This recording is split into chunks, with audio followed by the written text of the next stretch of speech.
पहले गौरव भाटिया जी आपसे मैं सवाल जानना चाहती हूं, क्योंकि कानून है या राजनीतिक प्रतिशोध है, इसको लेकर चर्चा चल रही है। और एक जानकारी जो समाजवादी पार्टी की तरफ से ही साझा की जा रही है वो ये कि भले ही आज रामपुर विकास प्राधिकरण की तरफ से नोटिस और उसके आगे वो कार्रवाई है, लेकिन जिस समय ये इमारतें बनी थी उस समय ये विकास प्राधिकरण आपका था नहीं, तो उसके दायरे में आज कैसे, क्या रिट्रोस्पेक्टिव किसी तरीके से इसमें कोई एक्शन लेकर आप लोग आज उसे कानून व्यवस्था का मुद्दा बोलना चाहते हैं? गौरव भाटिया जी।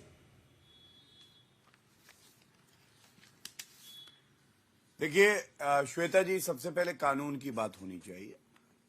हम सब जानते हैं समाजवादी पार्टी जानी ही जाती है जंगल राज के लिए, गुंडागर्दी के लिए, अनियमितताओं के लिए, किसानों की जमीन हड़पने के लिए, और मुर्गी और बकरी को भी नहीं छोड़ते हैं ये लोग, उसको भी ये कब्जा लेते हैं, वक्फ की जमीन भी कब्जा लेते हैं। मैं बड़ी जिम्मेदारी से कहता हूं, आपने मुझसे एक प्रश्न किया, बहुत ही वाजिब प्रश्न है, मुझे उत्तर देना चाहिए, मैं आपको पहले उत्तर दे देता हूं।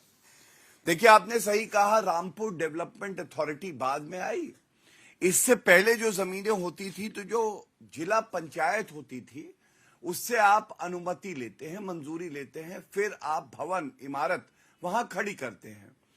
40 में से 2 इमारतों की इन्होंने अनुमति ली और जिला पंचायत से ली। तो ठीक है, अगर ये तर्क है रामपुर डेवलपमेंट अथॉरिटी बाद में आई, तो जिस तरह से 2 इमारतों की आपने अनुमति ली, बाकी 38 की भी ले लेते, इसमें तो कोई दिक्कत है नहीं।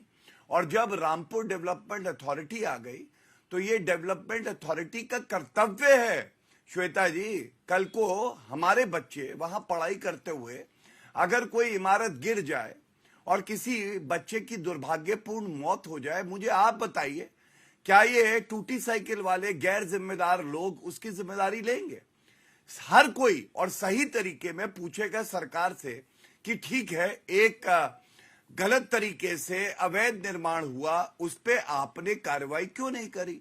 तो मैं सबसे पहले तो ये कहूंगा, अब जो ये कार्रवाई हो रही है, ये स्थापित करती है कि कानून से ऊपर कोई नहीं है और सबको जवाबदेही देनी होगी। दूसरी बात, कानून देखिए क्या कहता है, मैं आपको बता दूं, आपकी रिपोर्ट भी दिखा रही थी, एक 4 किलोमीटर की सड़क बनाई गई पीडब्ल्यूडी द्वारा, जब समाजवादी पार्टी की सरकार थी, अर्बन डेवलपमेंट मंत्री आजम खान थे। इसमें पीडब्ल्यूडी ने सरकारी धन का इस्तेमाल किया, 17 करोड़ रुपए खर्च हुए। जैसे ही ये रोड बनी, आपको मालूम है, इस रोड को बंद कर दिया गया आम जनता के लिए। अब उसको खुलवाने का काम भी जो बोर्ड आप दिखा रहे हैं, हम कर रहे हैं। तो मैं ये पूछना चाहता हूं, urban development minister Azam Khan खुद, इस ट्रस्ट में आजीवन सदस्य वो खुद, एक अर्बन डेवलपमेंट मिनिस्टर अपने ही ट्रस्ट के लिए कैसे फाइल पे हस्ताक्षर कर सकता है, निर्णय ले सकता है? क्या ये गलत नहीं है? हाईकोर्ट ने क्या कहा, अब मैं आपको बताना चाहूंगा। जब ये मामला हाईकोर्ट में आया, तो हाईकोर्ट ने जो कहा, मैं एक पैराग्राफ में एक पंक्ति पढ़ता हूं। इस मामले में मंत्रिमंडल मंत्री को भली भांति पता था कि उनके परिवार द्वारा संचालित ट्रस्ट और स्कूल को ही अनुदान का मुख्य लाभ मिलेगा। निर्णय लेने की प्रक्रिया से खुद को अलग रखने के बजाय उन्होंने न केवल ये सुनिश्चित करने में सक्रिय भूमिका निभाई कि अनुसंधान संस्था उनके अपने ट्रस्ट को पट्टे पर दिया जाए, बल्कि उन शर्तों पर भी जो उन्होंने स्वयं तय की थी, और उसके बाद इसको निरस्त कर दिया गया। अब मैं आपको बताता हूं सर्वोच्च न्यायालय ने क्या कहा। सर्वोच्च न्यायालय ने चिंता जाहिर करी कि आजम खान ने अखिलेश यादव के साथ मिलकर किस तरह से वक्त की, किस तरह से किसानों की जमीन हड़पी है, और 17 करोड़ का एक जो सरकारी वहां पे बिल्डिंग थी, उसकी 10,000 रुपए कीमत लगाई, और लिखा क्या, ग्रॉस मिसयूज ऑफ पावर। सर्वोच्च न्यायालय कहता है कि ये आपने जो है गलत इस्तेमाल किया है अपनी शक्तियों का। अब आप मुझे बताइए, अगर इनको कुछ लगता है गलत हो रहा है, आजम खान तो जेल भी रहे हैं, उच्च न्यायालय जाएं, सर्वोच्च न्यायालय जाएं और ये बिल्कुल स्थापित कर दें कि ये गलत कार्रवाई हो रही है। अमित जबई जी, ये क्या ये बात गलत है कि जौहर यूनिवर्सिटी पर जमीनें हड़पने के आरोप लगे थे, चाहे किसानों की जमीन हो, सरकारी विभागों की जमीन हो, शत्रु संपत्ति हो, और मार्च 2024 में इलाहाबाद हाई कोर्ट की तरफ से जो जौहर यूनिवर्सिटी की 3.24 एकड़ जमीन की लीज थी, उससे रद्द करने को सही ठहराया गया था। जब सुप्रीम कोर्ट भी मामला पहुंचा था अक्टूबर में, तो जौहर यूनिवर्सिटी की जमीन की लीज रद्द करने के खिलाफ दखल से इनकार किया था सुप्रीम कोर्ट ने। तो फिर इसे क्यों हम राजनीतिक रूप दें? देखिए, हमारे मुख्यमंत्री जी को चाहिए था कि बुलडोजर की कार्रवाई तो बिल्कुल गलत थी। आपको चाहिए कि एक दिन डायनामाइट लगा के पूरे विश्वविद्यालय को आप ऐसे पलट दीजिए। हो सकता है कि मुख्यमंत्री जी की उनको बहुत शांति मिल जाए। आप आइए, जिला पंचायत को जो भवन का नक्शों का जो अधिकार मिला वो 2017 के बाद मिला। जाहिर सी बात है कि जब यूनिवर्सिटी का पूरा स्ट्रक्चर 90% बन गया था तो जिला पंचायतों को नक्शे का अधिकार नहीं था। आरडीए बाद में बना। अब आरडीए कह रहा है कि जो 40 में से 38 भवन है जहां पे 2500 बच्चे पढ़ते हैं, जिस जौहर विश्वविद्यालय को मरहूम मुलायम सिंह यादव जी ने आजम खान साहब के ख्वाब को उन्होंने पूरा किया। मेरे नेता माननीय अखिलेश जी, पूर्व मुख्यमंत्री जी ने उस पूरे विश्वविद्यालय को कि माइनॉरिटी के लोग और एक फ्रीडम स्ट्रगल का हीरो मौलाना मोहम्मद अली जौहर साहब के नाम पे एक विश्वविद्यालय बन जाए, तो अगर 50% मुसलमान उसमें पढ़ जाए, माइनॉरिटी पढ़ जाए, तो गौरव भाटिया जी की पार्टी को दिक्कत क्या है? लेकिन मसला यह है कि चाहे वो दलित होंगे उत्तर प्रदेश में या ब्राह्मण्स होंगे, उनके होटल्स हैं, उनकी प्रॉपर्टीज हैं, कोई उनके ऊपर केस होगा, तो आप इंटायर खानदान से, आप जिसको एक फिल्म आई थी ना, सबका बदला लेगा तेरा फैजल, तो फैजल जो है ये गोरखपुर के पूरे उत्तर प्रदेश के ब्राह्मणों से, दलितों से, मुसलमानों से बदला ले रहे हैं। और हम साफ कहना चाहते हैं, 6 महीने के बाद बहुत लंबा समय नहीं है। हम आदरणीय गौरव भाटिया जी के जरिए कहलाना चाहते हैं मुख्यमंत्री जी को। मुख्यमंत्री जी का हम सब बहुत सम्मान करते हैं। गोरखपुर के एक एक मठ का कागज पत्र अपना ठीक कर लीजिए। अपनी बिल्डिंगों का नक्शा से लेकर, मानचित्र से लेकर, जिला पंचायत से लेकर, गोरखपुर अथॉरिटी से लेकर सारे कागजात आप पूरे कर लीजिए। जो कुछ आप आज मेरे नेता माननीय अखिलेश यादव जी को सिखा रहे हो, हम आपसे कह रहे हैं, हम उससे कुछ भी थोड़ा भी कम रियायत नहीं करेंगे।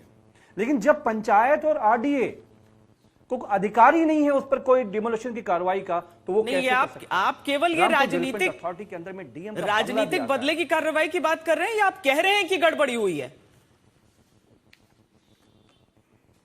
मैं आपसे सीधे से कह रहा हूं कि हमारे मुख्यमंत्री योगी आदित्यनाथ जी, बदले की कार्रवाई उन्हें ब्राह्मण दिख जाए, मुसलमान दिख जाए, दलित दिख जाए, बैकवर्ड नहीं, मैं ये पूछ रही हूं कि तो जौहर, उन्हें लगता है कि उन्हें नेस्त नाबूद कर दो, बर्बाद कर दो, तबाह कर दो।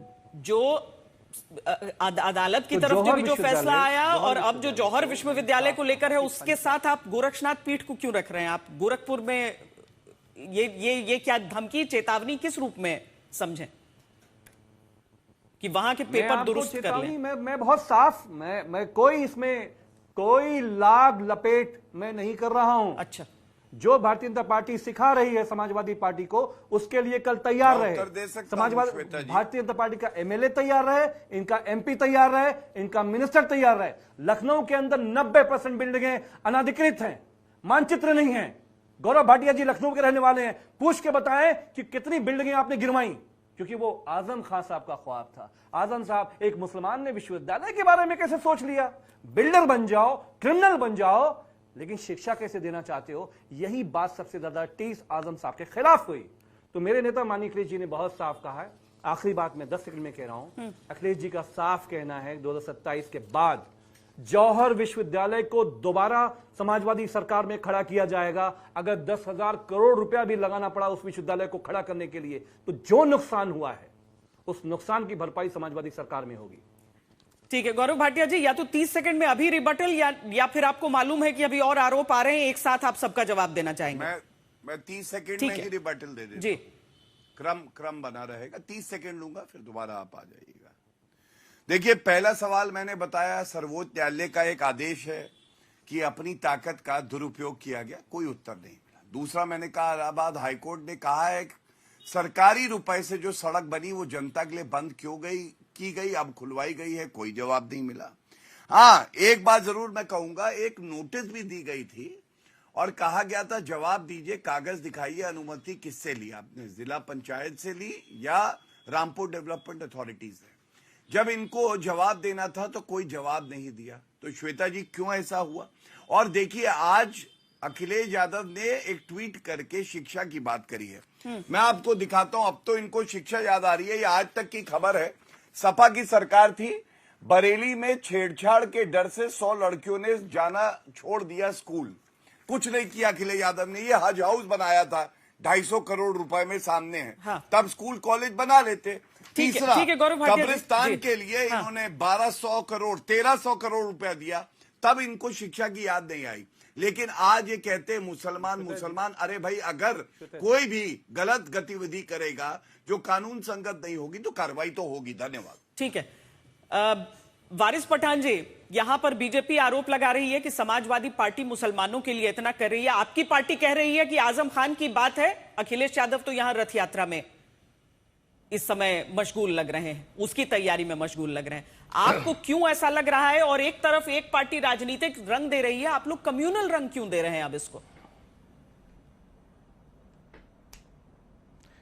देखिए श्वेता जी, बीजेपी मुसलमान विरुद्ध थी, मुसलमानों से नफरत करती है और आगे करती रहेगी, तो पूरा देश जानता है। लेकिन बीजेपी छात्राओं से, विश्वविद्यालयों से, शिक्षकों से नफरत करती है इतनी सारी, ये आज पूरे देश ने देख लिया ना। ये छात्राओं का सवाल है, यूनिवर्सिटी का सवाल है। भारत पढ़ेगा तभी तो भारत आगे बढ़ेगा ना। आप यूनिवर्सिटी का अगर आपको लग रहा है इलीगल अतिक्रमण, तो आप 40 में से 38 आप जो भवन है उसको गिरा देंगे। गिराने से आपको क्या फायदा मिलेगा? देखिए, बहुत से, मैं एडवोकेट भी हूं श्वेता जी, बहुत से राज्यों के अंदर कानून होते रेगुलराइजेशन के, कंपाउंडिंग के। अगर आपको लगता है इलीगल अतिक्रमण है, आप उनको अलाउड कर ले, रेगुलराइजेशन कर जाए।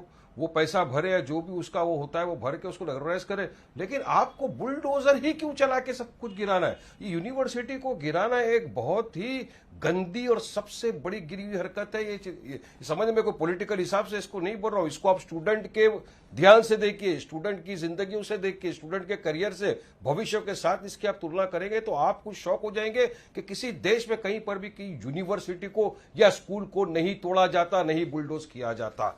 बात नंबर 2 यहां पर ये, अब क्यों तोड़ने की समय आया, क्यों बुलडोजर चलाने की बात करें? इनको नाम से नफरत है ना, कि इसका नाम मौलाना मोहम्मद अली जौहर यूनिवर्सिटी, नाम बदल दीजिए। और मैं तो आज सोच रहा था कि भाजपा के तमाम मंत्री, बड़े बड़े प्रवक्ता जो लोग हैं, सॉरी, मैं आज ये सोच रहा था कि समाजवादी के जितने भी बड़े बड़े मंत्री प्रवक्ता है, ये सब तो धरना आंदोलन करने बैठ जाएंगे कि यूनिवर्सिटी को इस तरह से किया जा रहा है। लेकिन बाद में मेरे को ख्याल आया, नहीं, ये नहीं बैठेंगे, क्योंकि यूनिवर्सिटी का नाम है मौलाना मोहम्मद अली जौहर यूनिवर्सिटी, और जिसने बनाया उसके साथ उसका सरनेम है खान। अगर सोचिए श्वेता जी, किसी यादव ने इस तरह की यूनिवर्सिटी बना दिया होता ना, तो कुछ नहीं, अभी तक सब रास्ते के ऊपर उतर जाते। अखिलेश ने जो राम ट्रस्ट का जो चंदा चोरी का विषय था, उस पर 20 ट्वीट कर दिए थे। अब तक अखिलेश जी कम से कम इसके ऊपर 40 ट्वीट कर दिए होते। लेकिन नहीं, वो तो भी बाहर है, और ये टाइम ऐसा चुना है कि वो बाहर है। इस टाइम पे कर दो ताकि मेरा हाथ ऊपर हो जाए, मुझे कुछ देखे। देश देख रहा है, यूपी की जनता देख रही है, यूपी का माइनॉरिटी देख रहा है, यूपी का मुसलमान देख रहा है, यूपी का छात्रा सब देख रहा है कि क्या हो रहा है हमारे साथ, किस तरह से खिलवाड़ किया जा रहा है। ये बीजेपी उतरेगी जमीन पर, वहां पर उत्तर प्रदेश में ठोक डालूंगा, ये रामपुर में तमाम चीज आजम खान की और इस यूनिवर्सिटी के हक के लिए। हम तो जो स्टूडेंट के अधिकार है, हाँ। देखिए यहाँ पे सवाल किसी पॉलिटिकल पार्टी का नहीं है श्वेता जी, आप पहले इसको ध्यान में रखिए। सवाल है छात्राओं का, सवाल है एजुकेशन का, सवाल है शिक्षकों का, सवाल है हमारे स्टूडेंट के आगे के भविष्य का। ये स्टडी की बात है। इसमें मैं तो समझता हूं कि जितने यहाँ पे बैठे सबको अपनी अपनी पॉलिटिकल पार्टी का आइडियोलॉजी छोड़ के एक साथ खड़ा होना चाहिए और बोलना चाहिए कि यूनिवर्सिटी को आप बुलडोज नहीं कर सकते। तकरीबन 2500 से 3000 स्टूडेंट वहां पे पढ़ते हैं, आपको क्या नफरत है उनसे? और क्या पूरे लखनऊ के अंदर अभी बताया उन्होंने भी, जो लखनऊ में रहते हैं, गौरव भी वहीं पे रहते हैं, 90% जो जगह है टोटल इलीगल अतिक्रमण है। क्या उनको तोड़ देंगे? जो डीएम बोल रहे हैं, डीएम की ऑफिस के बारे में सुन रहा हूं कि वो भी इलीगल जगहों के ऊपर बनी हुई है, तो वहां पे बुलडोजर चला देंगे क्या? लेकिन आपको छात्राओं के भविष्य के ऊपर क्यों बुलडोजर चलाना है? मेरा सवाल साफ है बीजेपी से, ये छात्राओं के साथ खिलवाड़ करना बंद कर दो। नीट में भी आपने 22 लाख छात्राओं के भविष्य के साथ खिलवाड़ किया, 12 से 13 छात्र ने आत्महत्या कर ली। महाराष्ट्र में टीईटी के वक्त में आपने छात्राओं के भविष्य के साथ खिलवाड़ किया। चूंकि एक शैक्षिक संस्थान है, क्या इसका कोई वैकल्पिक रास्ता नहीं निकल सकता?